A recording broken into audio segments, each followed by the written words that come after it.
therefore it reaches the homeostasis, right? Remember we talked about how you take a drug, your body fights back, you have a dip, and then you go to recovery, and if you do that too much, you disrupt the system during homeostasis. What it's saying is, if you have receptors being occupied, you're allowing the body time to adapt. And that can mean any number of things. In the case of the stimulants, if you're cranking out a bunch of dopamine all of a sudden, and you're inhibiting the dopamine transporter, there are many different ways the body can adapt that. It can decrease VMAT, vesicular monoamine transport. It can decrease the DAT productivity, inherent DAT productivity, the dopamine transporters. It can decrease the density of the dopamine E2 postsynaptic receptors. It can do all these things really, really fast. In effect, it decreases its own dopaminergic tone. And by decreasing its own dopaminergic tone, it's reaching a new homeostasis when you have an exogenous substance still occupying the receptor. So that's the difference. In the case of cocaine, where you're no longer occupying those receptors, you blasted the receptors in the system, the dopamine transporter, and then you took drug away.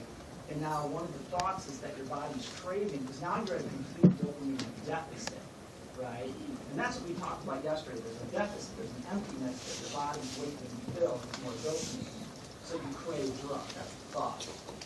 Whereas if you're occupying the receptors with methylphenidate, even though you don't feel anything necessarily from a subjective standpoint, your body's not craving more drug yet because it's adapted. It's still there, but the only difference is it's adapted to the presence of that drug very quickly. It's called tachyphylaxis.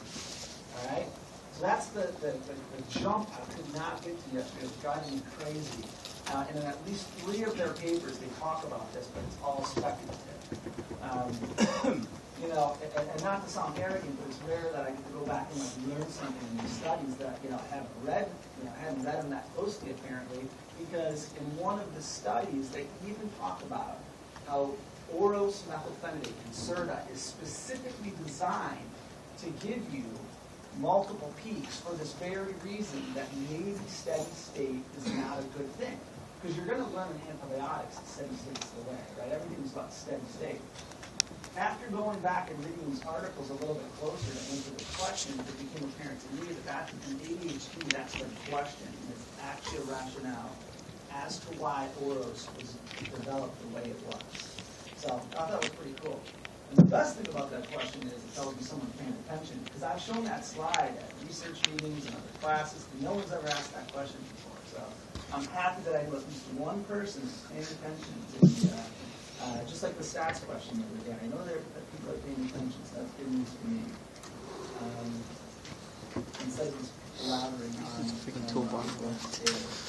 All right, so now that I feel good about that, you guys have any questions? We're going to move on after this. So tell me if there's any questions on that concept. Or do you now understand what I was trying to explain yesterday? Any questions? Because it's important to talk about these methods. Can somebody shut that back left one shading? It's like the sun's like right off the windshield. Yep. Thank you.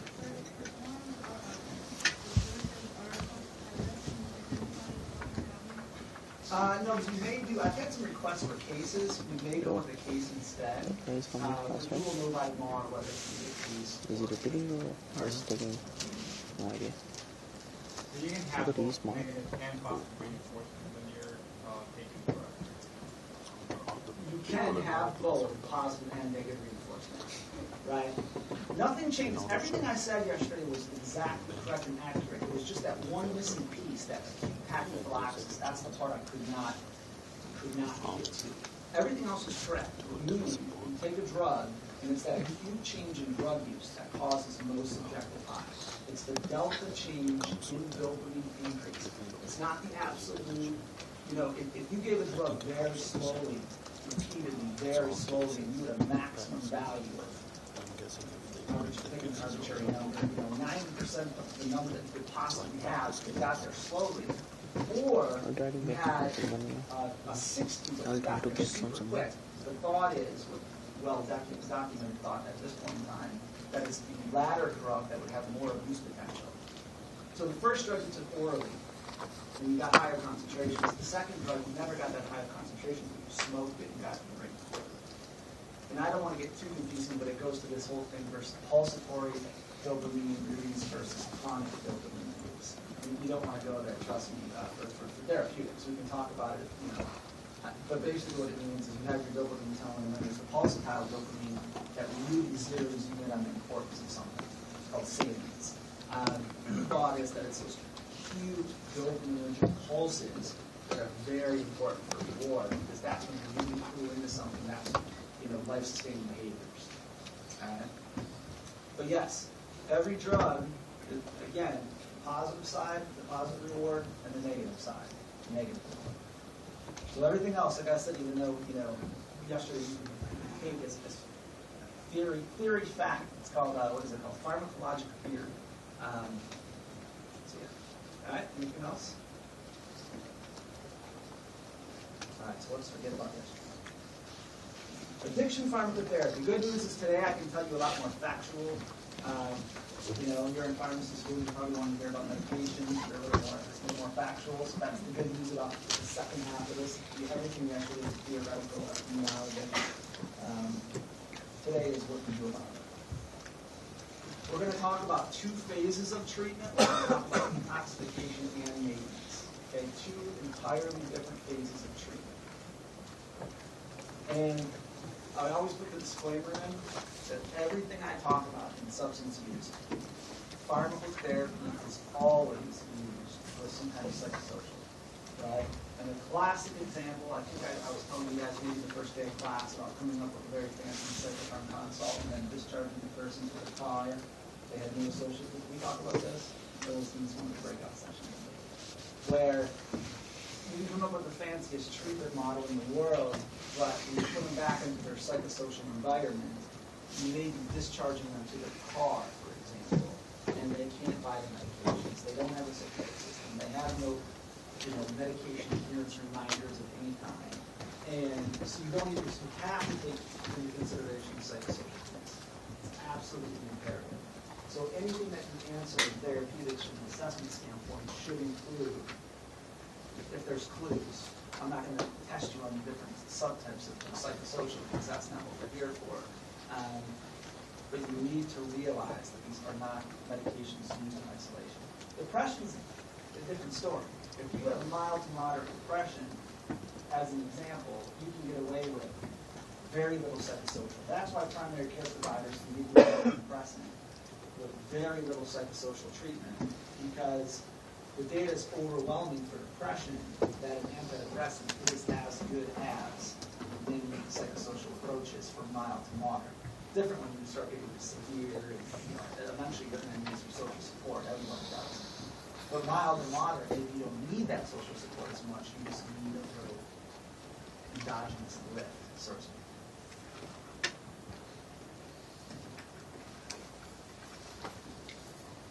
So, for pharmacotherapy withdrawal, now remember, all withdrawal syndromes basically look complete opposite to acute use. So if you know what somebody looks like who's been taking a stimulant, most of you can guess or have seen, agitation, arousal, all of these sympathetic stimulant-like activities, withdrawal is just the opposite, right? Lethargic, withdrawn, anhedonic. Alcohol. Take enough alcohol, it's a CNS suppressant, and they look lethargic. I'm talking, because even though people, when they drink, they get excitable at first, that's just disinhibition, right? It's not spinning, it's a CNS depressant, but they're just disinhibited. You've gotten rid of your cerebral cortex, and now it's all your primal urges coming out. And it looks like a stimulant, but it's not. It's just disinhibition. So it's a CNS depressant. Take enough of it, you're going to have lethargy, you're going to pass out. You can die. We talk about that alcohol is a dangerous substance. Withdrawal is the complete opposite, right? Agitation, seizure-like activity, all these hyper-excitable CNS symptoms. So remember that when we're going for treatment. You're thinking the opposite of the acute situation. Well, generally in the United States, the way that you go about that is there's cross-tolerant medication supplementation, which basically means if you're withdrawing from something, you give them a substance that will have pharmacologically similar properties so that they're no longer in withdrawal, right? I almost would guarantee that everybody in here has heard of methadone, right? Has anybody not heard of methadone? Everybody's heard of methadone? Heard of methadone? Right? Methadone's been around since, what, 40s, 50s, whatever, methadone clinics. Everybody kind of recognizes what that means. They're basically giving one opiate in place of another. Alcohol withdrawal. You don't give alcohol for alcohol withdrawal. What do you give? You give something that's pharmacologically similar. I have seen alcohol given for alcohol withdrawal. In some ICU situations, you may see alcohol given for alcohol withdrawal. But in general, the standard of care is going to be a cross-tolerant, safer medication that you can control the dose of in your station, which is going to give benzodiazepine. So that's one approach. That's the primary approach. You're giving a cross-tolerant medication to basically take them out of withdrawal. The alternative approach that is also used is treating specific symptoms. And we'll get to that, especially with opiates. Opiates is the number one situation where you're really targeting a bunch of symptoms, but we'll get to that. So, alcohol withdrawal pharmacotherapy is very straightforward. This should be one of those sections that you saw in need because it's very straightforward.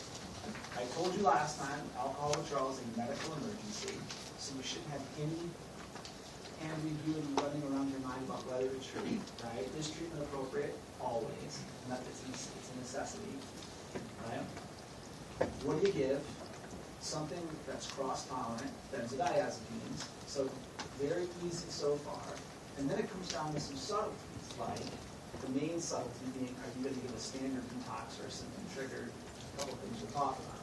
But this should be one of those sections that the only place it gets tricky is, which benzodiazepine are you going to use? And you have to know the half-lives of benzodiazepines to pick up short versus a long. So there are some subtleties. I'm not trying to just say that they're easy. It's a very common sense, intuitive approach to treatment. Okay? Now let's talk about a couple of the subtleties inherent in treating alcohol withdrawal. The biggest one is, are you going to give a standard detox regimen, or are you going to give a symptom triggered approach? The standard detox regimen is simply, I'm going to give you a paper. I'm going to start you on benzodiazepine paper, and it's one size fits all. I don't care who comes in. This is how the hospital does it. Anybody ever worked in a pharmacy or in a hospital where you actually see the sheet?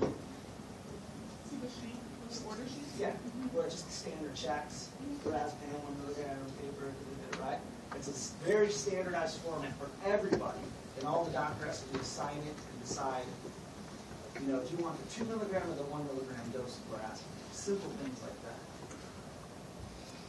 That one size fits all.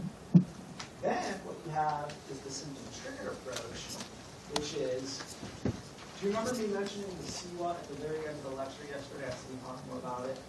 That's the Clinical Institute Withdrawal Assessment for Alcohol Revised. Did you guys recall that?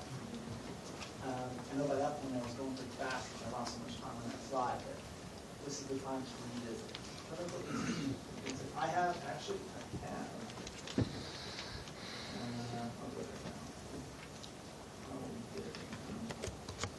I can post this one. This one is not copyrighted, so I can post this for you guys. If you look,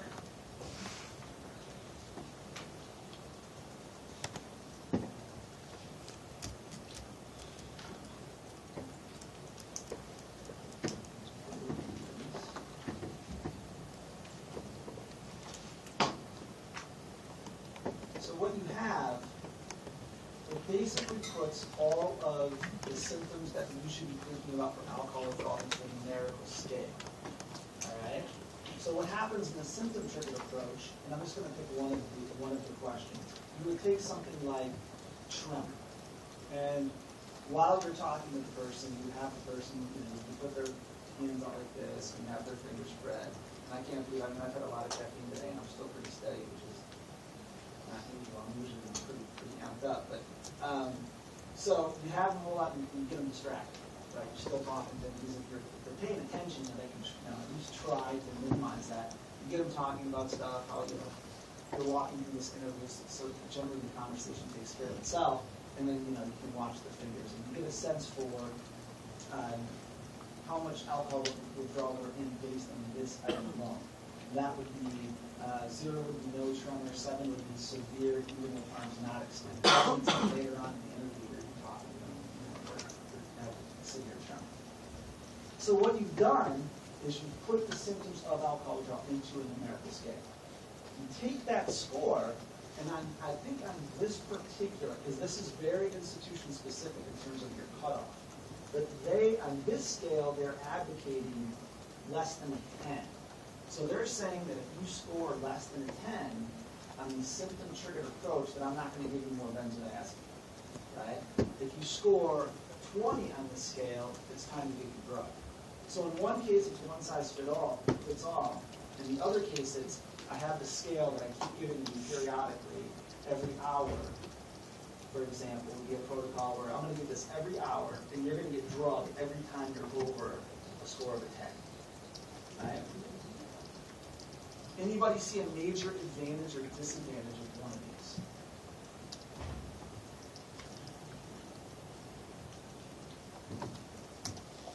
Well, how often do they perform these scores? A typical would be giving it every hour until the score is consistently below a 10. So let's say like they were on it for a week, like they were above 10 for about a week. They won't be on it for a week. Okay. It won't be a week. A few days. Okay. So the risk of because I know it has some addicting liability to it. It does. So, but in 30 days, that doesn't seem like that would be much of a problem then. So you were going to go down the road. Yeah, possibility of that. But here's the thing.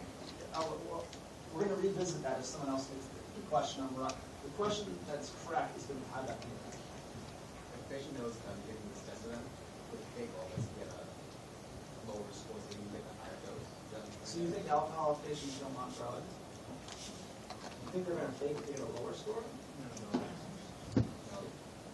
They want more drugs, so then you put in this test and they get a lower score? Higher score. Okay, so get higher score. So you think that people would fake it? Let's get the drug. If they can't get alcohol, they'll get the drug, they'll get that feeling whatsoever. Now, that's certainly possible. However, some of these things are by observation, and some of these things are subjective. So some of them, yes, they can fake it. It should also be noted, if you look at the top, you're also taking vitals. So you also have to consider vital information, such as blood pressure, heart rate, things like that.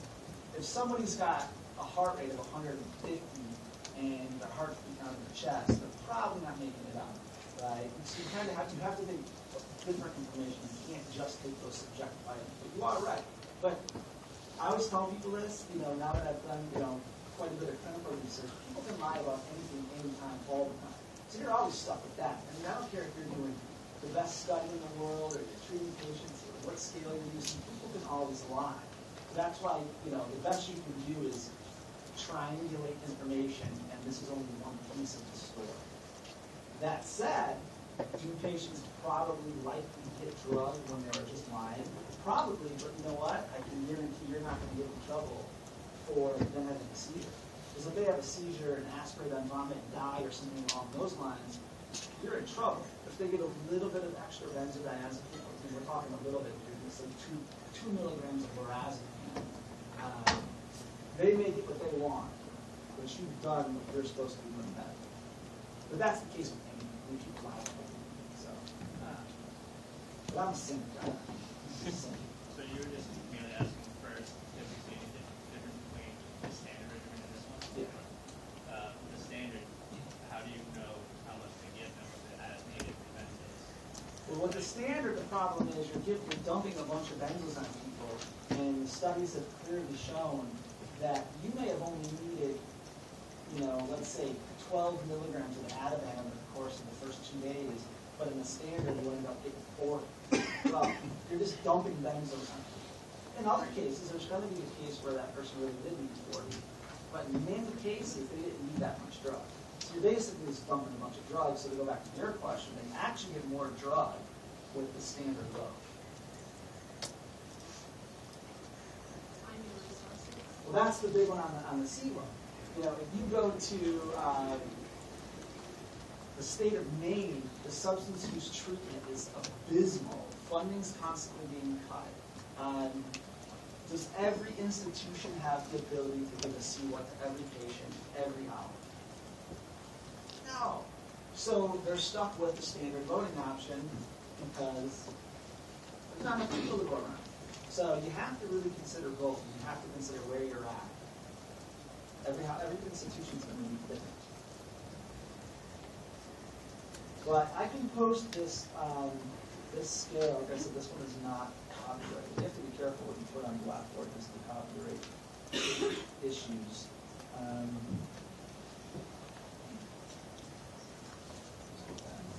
There's a way to switch screens, but I'm not that. So, but that's one of your big decision points is which of those are you using? And usually that's out of your hands because it's going to be at the level of the institution. The other thing to consider is which benzo are you going to use?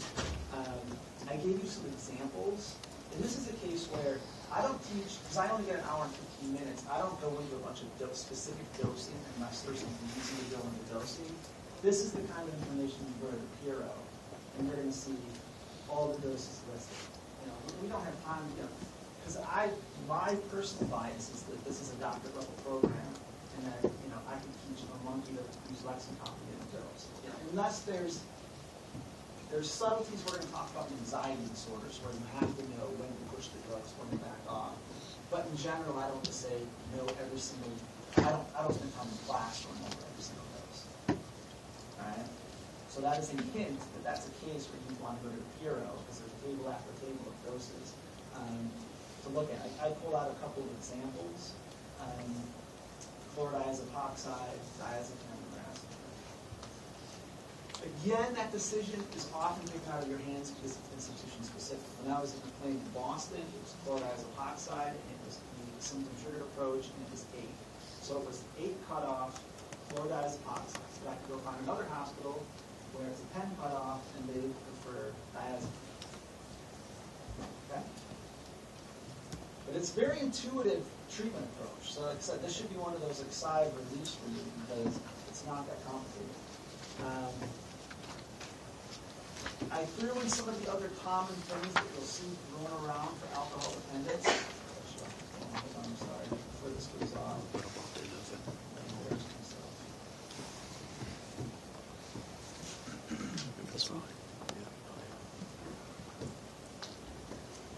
Some of the other things you'll see thrown at alcohol dependence should not be used in isolation. You should not give somebody just a beta blocker for alcohol withdrawal because the heart's not moving out of their chest. Yeah, if you give them a beta blocker to slow down their heart rate, but that's all that you give them, what are you not covering for?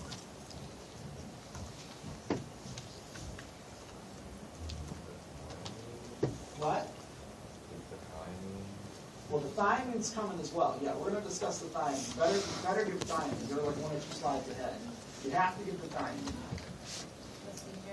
The seizures. You have to make sure, remember, it's a medical emergency primarily because of seizure-like activity, right? So when you're dealing with a patient with alcohol withdrawal, all of your attention should be on, I'm giving this propranolol because I'm slowing the heart rate down so I did my job. There's more to the story than that, right? You have to target the seizure activity, and beta blockers not going to do that. So that's the take-home point of this slide, and really of alcohol withdrawal in general. How can I decrease seizure-like activity? The other big thing that you heard me that I kind of gave you a warning on last week was thiamine. There's absolutely no reason in the world why you wouldn't get thiamine. Can anyone make any kind of valid argument why not give thiamine based on what you know about it? I will challenge you to think not. Who wants to try? Anybody? Someone have an argument? It's inexpensive. It's water-soluble vitamin.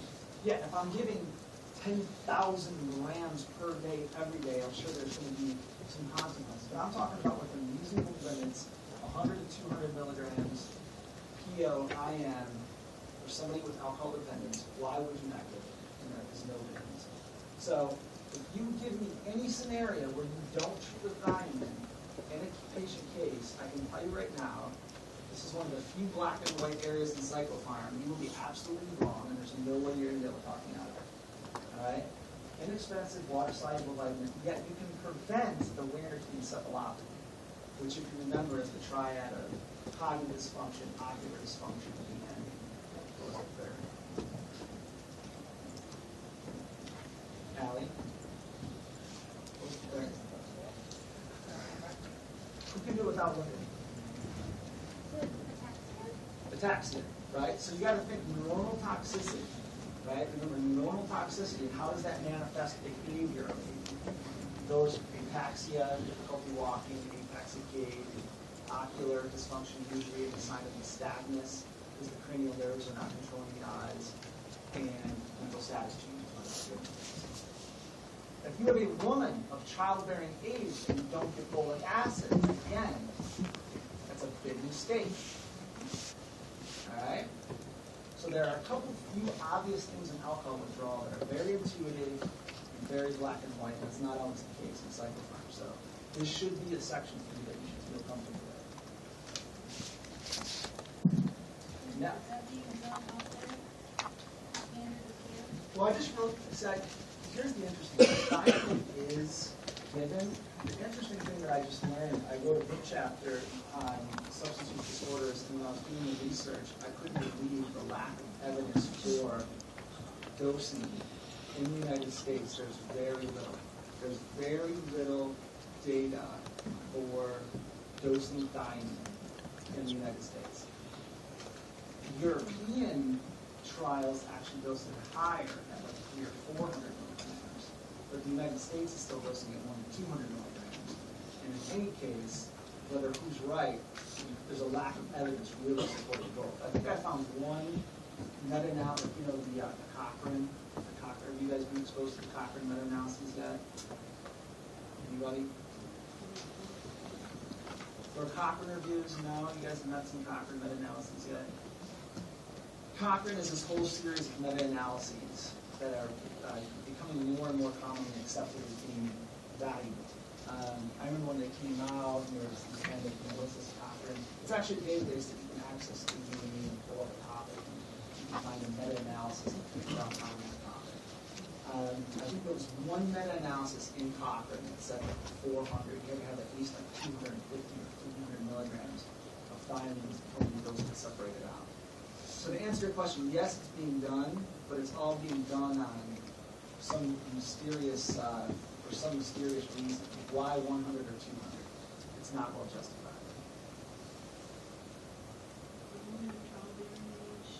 Oh, folic acid? I mean, yes and no. Anywhere I would be practicing, yes, it would be done, but, no.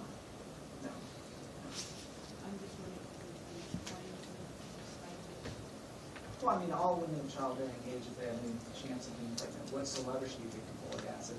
But you take an alcoholic who has poor dietary intake and malabsorption of B vitamins, and it's even worse. Problems in the stomach. Oh, we can go on and on. And yeah, the milk sort of infection number one, but yes, the alcohol, etc. That if you got a woman in front of you who is childbearing age and an alcoholic, and you didn't get folic acid, to me it would just be negligence. That's my only concern. And we have to make it much, negligence. All right, that's withdrawal for alcohol. Now we're going to move on to alcohol. Yes. No stupid questions, right? Isn't that the? That's what they say, right? I don't believe that, but that's what they say. You can pull it up, but would anything be different if we're dealing in alcohol withdrawal with pregnant women? Like, would it, like, the drugs themselves would be, have to? Oh, yeah. If you're dealing with a pregnant woman, for example, you want to, if I have to use a benzo, for example, I'm going to use the benzo with the shortest half-life, so that if she is exposed to the least amount of drugs possible. I'm definitely not using standard loading when I just load her up either, right? I'm going to use a protocol where I'm going to use a drug with short acting, and I'm going to use a symptom-triggered approach where I can monitor closely and give her only acne for sure. Great question. Everybody catch that? All right. So now we're going to go back to our operant conditioning that we talked about yesterday and the beginning of class today. We have 3 medications, and I'm going to give you the punchline now, and then we're going to break it down a little bit further. Disulfiram causes punishment. All right, it's called an alcohol deterrent. So if you go back to operant conditioning, it punishes you for drinking. Naltrexone blocks positive reinforcement, and acamprosate is thought to block negative reinforcement. That's the punchline. And now we'll go in and talk a little bit about why. So disulfiram punishes you for drinking. Naltrexone blocks the positive reinforcement associated with drinking. And the acamprosate blocks the negative reinforcement associated with drinking. All right. Go with your name and ask the question. Kim. So you raised the bar pretty high, so I can be able to answer something that clever today. I had considered giving I was talking to my wife last night. I said, yeah, the student asked a really good question. I was pretty pumped about it. I said, maybe I should give extra credit. And then we were like, yeah, that's a good idea. And we both stopped and said, yeah. Then I'm just encouraging you guys to think of the most clever questions you can possibly come up with. And I'm going to be getting questions every day. And I can't do it. It's close. It's close. I thought of you. So disulfiram, again, it punishes you for drinking. How does it punish you? Well, it stops the breakdown of acetaldehyde. I gave you the analogy yesterday that certain Asian populations experience this based on their genetic profile, right? In the process of metabolizing alcohol to its byproducts, certain Asian populations cannot do this process as efficiently as other populations. Therefore, acetaldehyde builds up. Therefore, they have the flush, the tachycardia, and nausea. Well, basically what disulfiram is a medical way to induce the Asian flush in everybody. If you drink on disulfiram, you're going to suffer. That's a given. Now, what do I mean by suffer? Well, acetaldehyde is going to build up, and you're going to have all these fun symptoms. Nausea, vomiting, tachycardia, facial flushing, dizziness, and you're going to feel awful. It's basically like magnifying a hangover. It's taking the hangover and giving it to you immediately if you start drinking. All right? That's why I said it's punishment. It's operant conditioning punishment. Well, why would anyone take this? Why would anyone take it? Well, the people that end up taking this are people that don't want to get a divorce, where their spouse literally puts it in their face every day, and sticks it down their throat like a dog and rubs your throat. I'm kidding, but you know what I mean. The spouse makes them take it because both parties don't want a divorce, but the person doesn't stop drinking. All right? That's who takes it. Court-mandated people. Say you had a pilot, for example, who got in some trouble with drinking, and the court said, listen, you can still fly. We're not going to take your license, but you're taking disulfiram, medically supervised every day. Those kinds of things. Or the person who's just wants to stop drinking but can't on their own, and they need, but you make good decisions in the morning, right? You wake up every day and you're like, yes, the sun is up, I feel good, I'm not going to drink today, I'm going to get a lot of work done, I'm going to go running. And then someone says, oh, let's go get a cocktail after work. And you go get a cocktail, and then you have 3, and then if you have alcohol dependence, that's a slippery slope, right? Most of us, that scenario that I just explained happens to all of us all the time.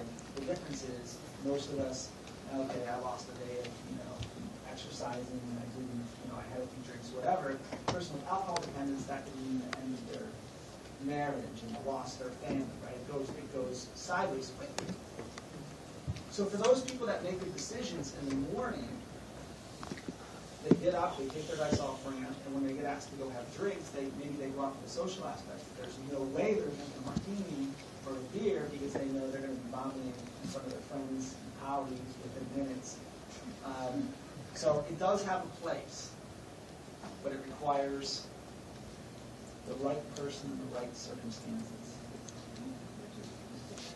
Yeah. Well, because on paper it's a great idea, but people don't take it.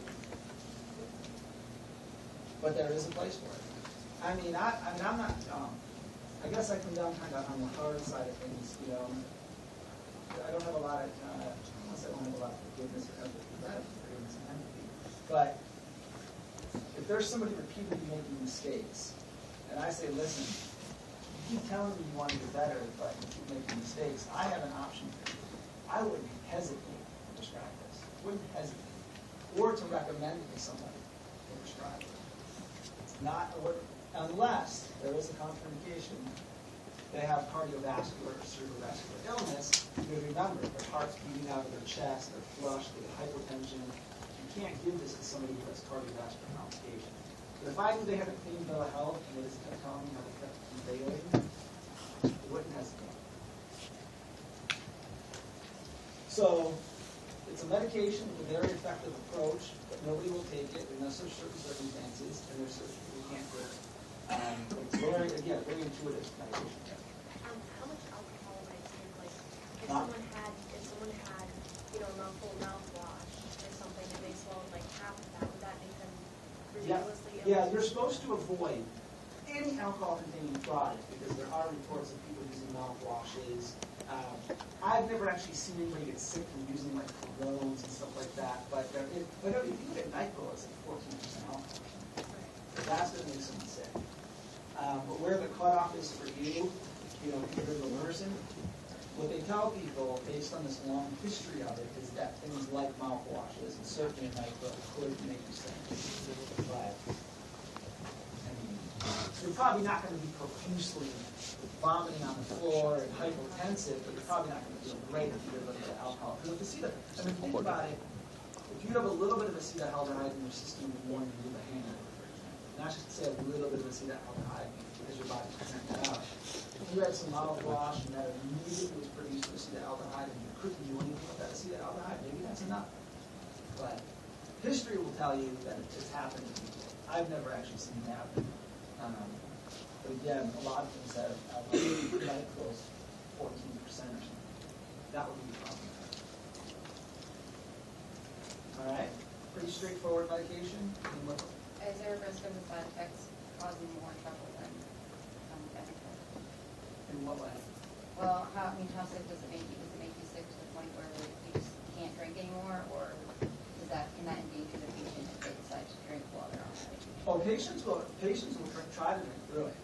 The thing is, again, this has to be somebody who wants to get better, right?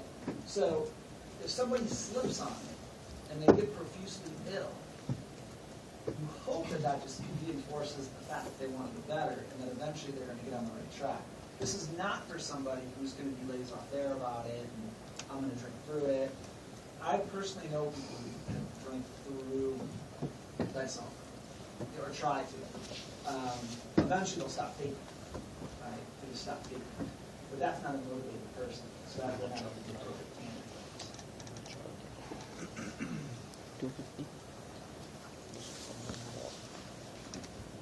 Naltrexone, fairly straightforward. It blocks positive reinforcement. How does it block positive reinforcement?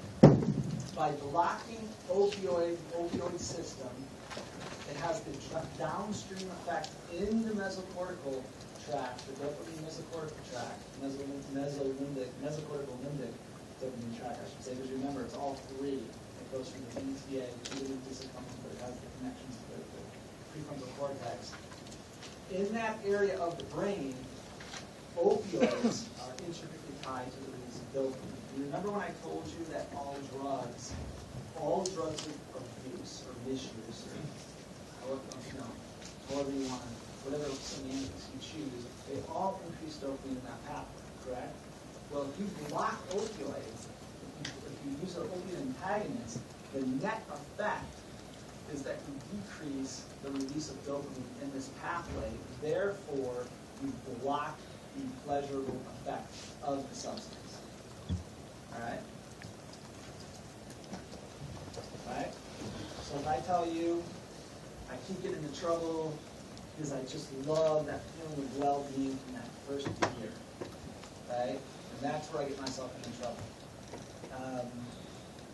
That's the kind of scenario where this is going to be helpful. Actually blocking the person liking the substance in the first place. Now, think about this. If it blocks the pleasurable effect, then what it really is good at, where its primary strength is at stopping people from progressing to heavy drinking once they relapse or lapse. Because it doesn't do anything for your decision to go to the bar with your colleagues after work. It does nothing for that. But with disulfiram, you know ahead of time, well, God, if I go with these guys and I have a drink, I'm going to suffer. Well, Trexome's not going to have that in-your-face kind of scare tactic. What it's going to have is, if you do decide to drink, it's going to block a lot of pleasurable reward. Right? That's not quite as convincing, right? If you were taking naltrexone, you know people, you still may go out and have a drink. You know you're not going to get hurt, you're not going to get sick. Maybe I like it, but we'll see. It doesn't do anything about stopping. But what it does do is if you start to drink and you're not getting a lot of pleasurable sensation from the drinking, then the thought is that you'll stop. And there's tons and tons of data that show that that's true. It is very effective at stopping a relapse to heavy drinking once a person has had a lapse. And a lapse means any alcohol, but not a full-on return to heavy drinking. Yeah. Yes. Okay. I used to have, there's the combined trial that I used to talk about. It's a pretty intense trial, so I stopped talking about it because it's very complex. There's 9 treatment groups. The net effect of that, there's been an ongoing debate whether or not combining a couple of these medications would get you further. And the punchline to that is, naltrexone is still as good as any combination that we have right now. But that doesn't mean it's going to work for everybody. It just means giving naltrexone, for whatever reason, is as good from a data standpoint, from clinical trials and data-driven standpoint, than any combination that we have so far. Naltrexone, long time. Years and years. I mean, the studies that I used, like the O'Malley study, a couple of the first landmark trials, PA studies, I think of 86. So it was being studied before that, and then reported and published in 86. Long track.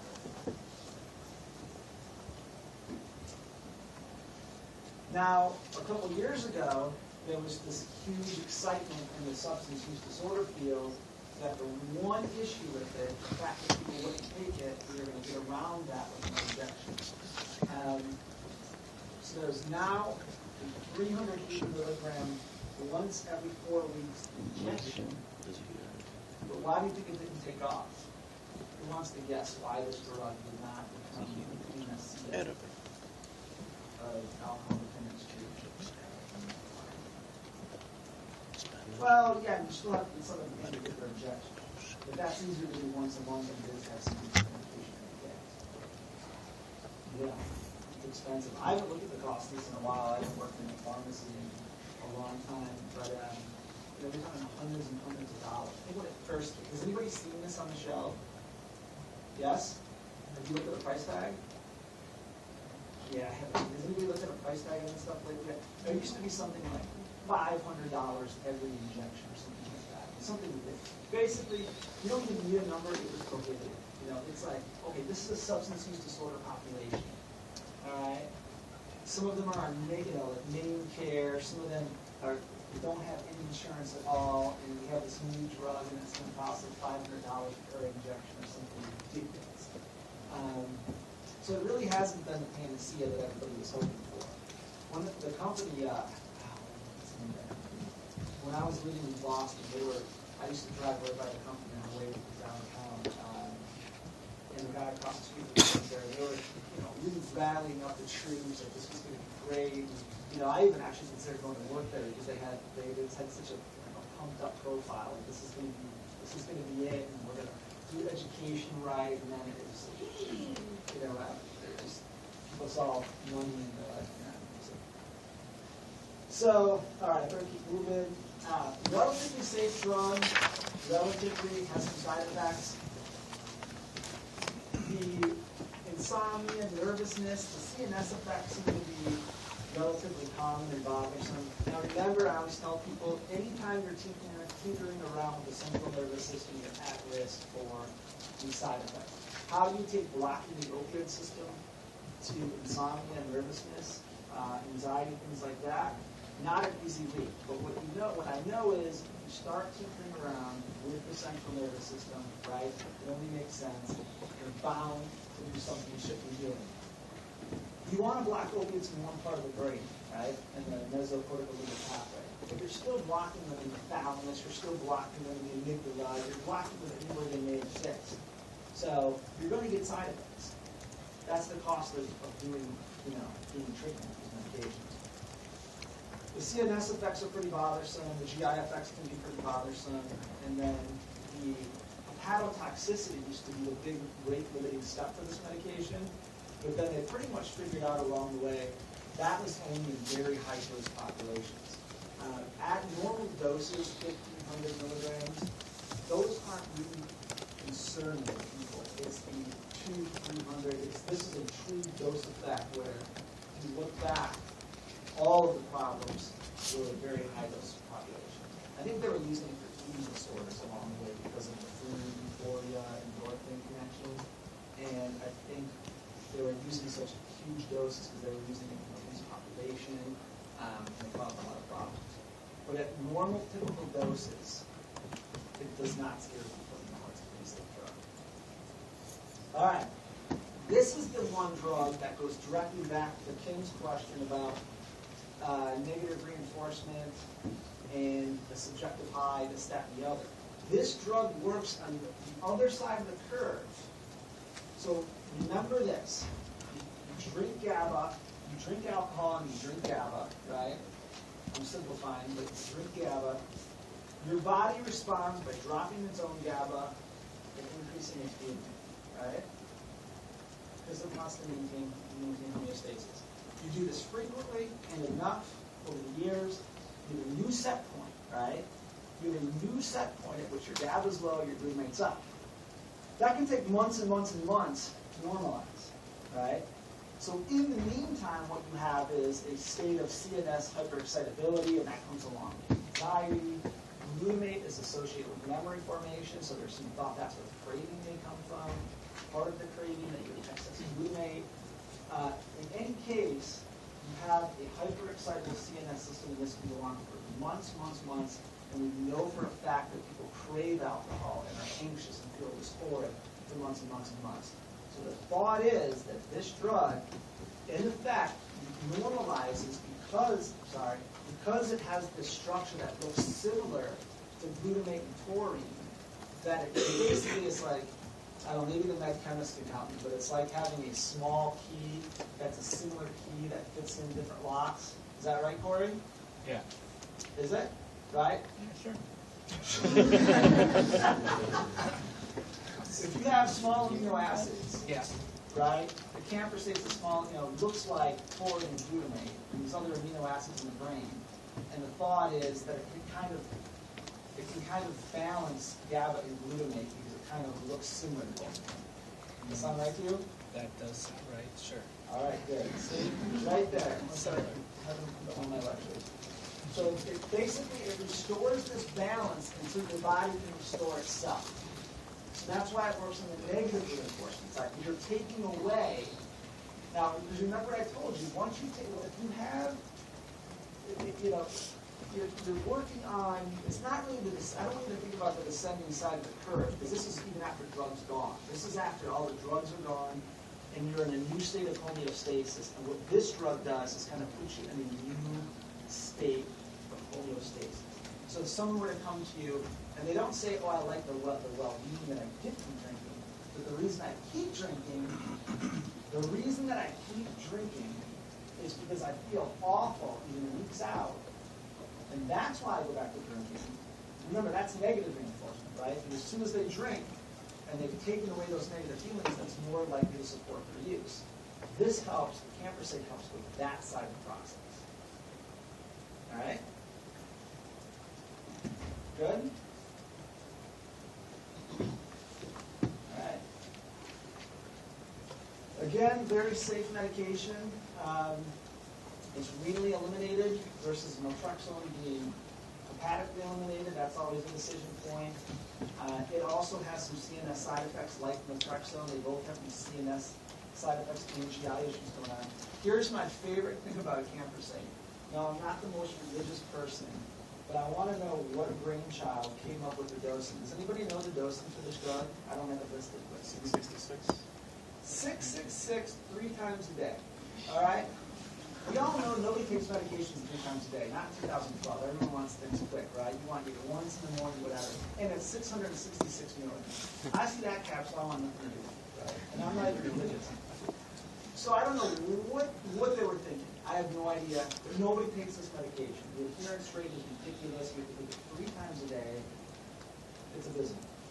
And there is no long-acting injectable. So have a medication that sounds good on paper.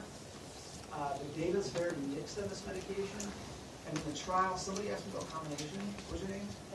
So in the combined trial, the camprosate did not do that well. And the combined trial was the best medication, best trial we had to date. It didn't do that great. Naltrexone, adding a camprosate to naltrexone didn't increase the effectiveness at all. But that said, there are many positive trials for camprosate, particularly in Europe, and the thought is that the way they do it is they have somebody completely abstinent before they move on to giving the drug. Where in the United States, everything happens so fast that when we give medication when a person's still in withdrawal, we get them out quicker. So the thought is that the United States and the European trials are different, and that's why there's this mess. The fact of the matter is, that's a to-be-continued story. For now, for the purposes of this course, and I think I have a slide in here, right, that you can consider a camprosate or naltrexone grade A efficacy agents. I skipped ahead real quick because I want you to know that you can consider both of those first line. Although the combined trial, if that holds to be true, would suggest that the camprosate has the edge. But we don't yet know that for sure. That's one ginormous, well-done study that looks like naltrexone's the best. Naltrexone or camprosate can be considered first line. So you can still target the positive and negative.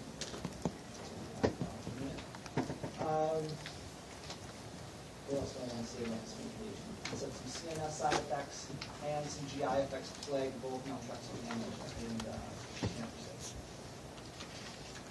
Rated efficacy. Going. Opiate. All right. Opioids again. You know, pretty straightforward. You're substituting illicit substances for legal substances is basically what you're doing. And that sets off a hot button for a lot of people in the world. But you know, we're not a political class here. I'm just going to tell you what the data suggests. The data suggests that if you give a drug like methadone or buprenorphine, that you are doing the right thing, which I'll get to in a minute. Because I don't want to get into the politics of opiate replacement. The two biggies that I want you to know for this class are methadone and buprenorphine. And I'm going to zero in on buprenorphine. Buprenorphine much more than methadone because there are very few of you that would end up working in a methadone clinic. But many of you are missing buprenorphine. Who's already seen buprenorphine in the pharmacy? So I spend most of the time on that one. And that's exactly what this slide suggests. Before the 2000s, in order to have opiate replacement treatment, you had to get into a methadone clinic. There are limited slots in methadone clinics. If you didn't get in, you were out of luck. by this new law allowing buprenorphine to be a C3. It basically capacity, and now you can be treated for opioid dependence on an outpatient basis, which is why you guys are seeing buprenorphine in ours. So it actually was like one of the probably the most pivotal substance use disorder treatment, changes in the last, I don't know how many years. Definitely since I've been. I mean, I told you, naltrexone injection was supposed to be, but it didn't really pan out that way. But this was a big deal. Is that Suboxone? Yep. Yeah, we're gonna break it down. It's the same thing. Suboxone is the combination. Subutex is just the buprenorphine. We're gonna do that in a second. Again, without getting political, the main thing is the data is overwhelming that if you give these drugs to somebody who's opioid dependent, the chances of them using illicit opioids, everything that comes along with that, sharing needles, infections, stealing, all of those other outcomes will plummet. So we know that if you do treat with an opiate agonist, all of these other illicit behaviors will plummet. Tons of data. Since methadone's been around since, like I said, the 40s or 50s. So the goal is you want to replace the opioid in your system without just getting them high with another opioid, right? So that's the whole balancing act. You want to keep them out of withdrawal without getting them high. That's what it comes down to. It's oversimplification, but that's really what you're doing. Again, methadone and buprenorphine are going to be the big two for that. I mentioned at the beginning of the lecture that you can do the cross-tolerant agonist approach, but you can also do a miscellaneous symptom approach. So I gave you a little mini list of other medications that can be used. This is not the end-all, be-all list. Again, this is one of those places where I go to the Puro and kind of reinforce the list with the Puro, because maybe instead of lorazepam, maybe there's another benzodiazepine. Maybe instead of, they have Benadryl. There's different. It's not. This is the only way to go. The point of this slide is to say you can use a very targeted approach for opiate dependence. Because the big thing about opiate withdrawal is that it causes such discomfort, right? Again, everyone should see Requiem for a Dream. You really want to see one of the best movies of all time on what people do to themselves because of drug use. Watch Requiem for a Dream. And you can see why it's so uncomfortable to withdraw that people target specific symptoms. With alcohol, it's all about keep them safe, right? And benzodiazepines keep them safe. Opioids, it's all about keep them comfortable so that they don't return to drug use. Because it's that awful of a withdrawal phenomenon. What? Oh, that's brutal. That's a brutal movie. And I felt sick for days like watching it. It's like to do that like. That's brutal. What? At least. All right. Just like the opioid, I'll put the cows up, the clinical opioid withdrawal scale. I will post that also. I'm not 100% sure that the one I possess is copyright free, so I need to ensure that it is. But it's the same thing. You're basically putting all of the opioid symptoms into numerical form so that you can decide at which point you need to treat. Okay? But again, I need to before I start throwing everything around, I need to make sure I can post it.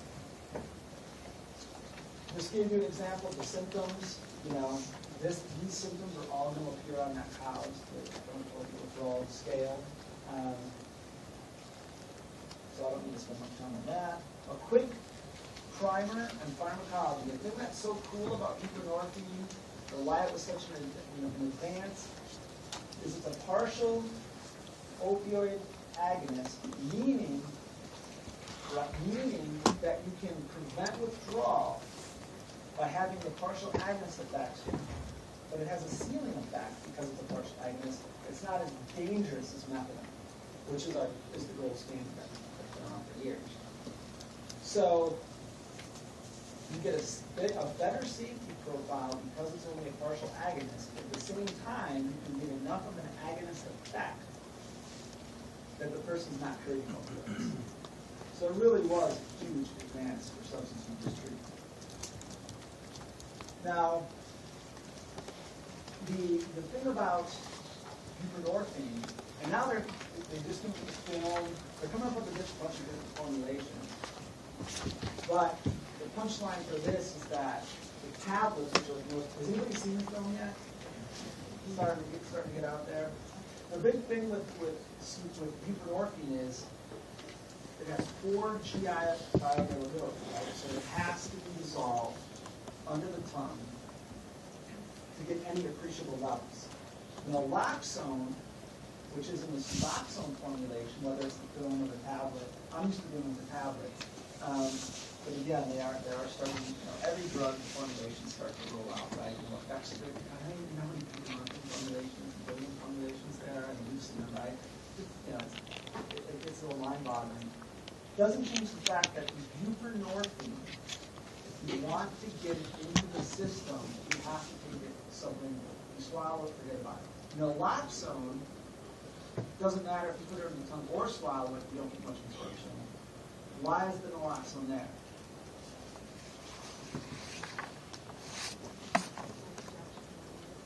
Right. As soon as they inject it, is that bioavailable? No, if you inject it. Yeah, right? If you inject naloxone, it's bioavailable, right? If you take it how you're supposed to, or if you swallow it, you don't get any of the naloxone. So the naloxone is just there as a deterrent so you don't inject it. Because it is a partial agonist. So it does have some intrinsic opiate activity. And if you inject it and get it in the brain quickly, it could give you a sense of well-being and therefore have reduced liability.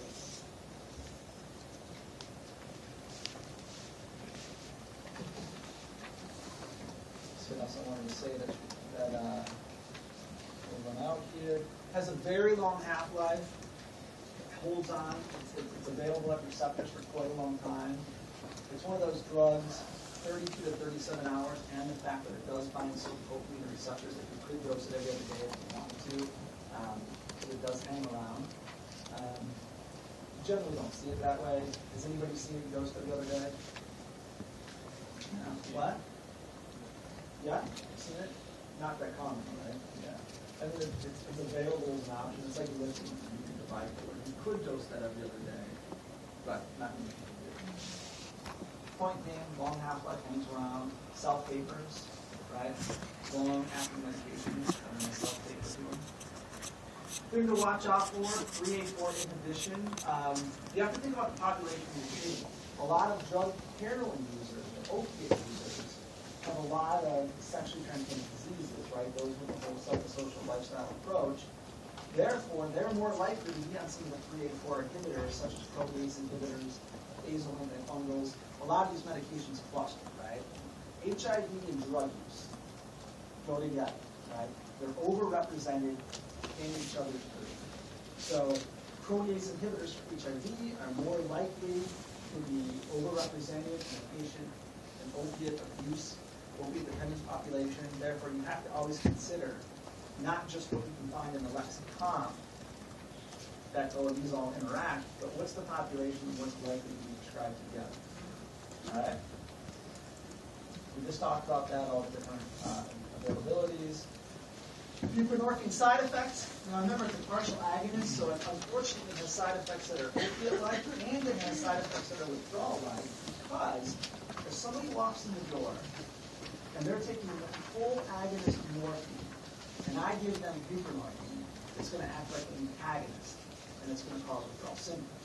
If somebody walks in the door opiate naive, and I give them buprenorphine, it's going to act like an opiate agonist. So it depends on the baseline tone. So it has symptoms and side effects and effects that are both withdrawal, it appears like withdrawal, or it appears like acute effects, depending on the baseline tone before you start. So the side effect list is longer, more comprehensive. But the good thing about buprenorphine is relatively safe. None of these side effects are very, they're not red flags. They're not, methadone, for example, can cause pro-agency prolongation. That's a deal breaker. Whereas buprenorphine, the side effects are a little bit more inconvenient, unpleasant, but at least they're not very dangerous. And then, of course, going with straight naltrexone is always another option, blocking the effect, the acute effect of opioids with naltrexone. Stimulants, just so we have some time for some questions and such. I think I told you the punchline on this. As of this day and time, there are no proven medication options for the treatment of stimulant dependence. The cocaine vaccine has been developed, and I think that the reason that they haven't made it is more due to complications. It has nothing to do with cocaine as my purpose, because whatever the complication was, that's been derailed for years. There's been attempts to use antidepressants, there's been attempts at agonist treatment, candidate, the list goes on and on and on and on. Now, here's a question to see who was paying attention to the disulfiram slide. Why would disulfiram, why is it one of the leading contenders for stimulant dependence? Don't turn back your slides. I want to see who's paying attention. What's the database? Nope. Isn't it like if you're a stimulant, you're going to have the opposite kind of effect, so counteract that? Block the dopamine levels, so you're not getting that reward effect. You're close, but no.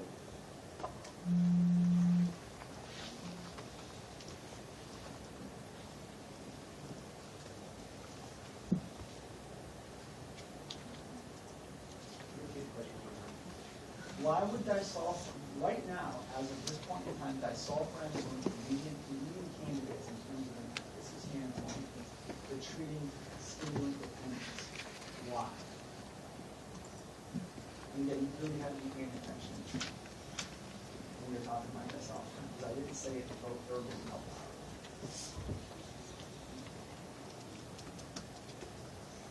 Is it because of the cardiac side effect? Nope.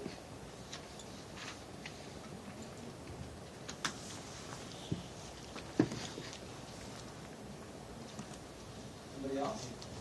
It blocks, I think it's something, on the bottom it's some kind of enzyme, and I think it blocks dopamine conversion. Yep, it blocks dopamine beta hydroxylase. And if you block dopamine beta hydroxylase, you have more dopamine. If you have more dopamine, what you're in effect doing is stimulant substitution. Right? If you never think back about, yesterday I was talking about reward deficiency. If you're stimulant dependent and you're constantly throwing out massive quantities of dopamine, your body downregulates endogenous dopamine. You're on opiate side. Dopamine. When you're cranking out a bunch of stimulants and your dopamine is high, your endogenous dopamine levels drop. So then for months after chronic use, you're in a state of dopamine deficiency.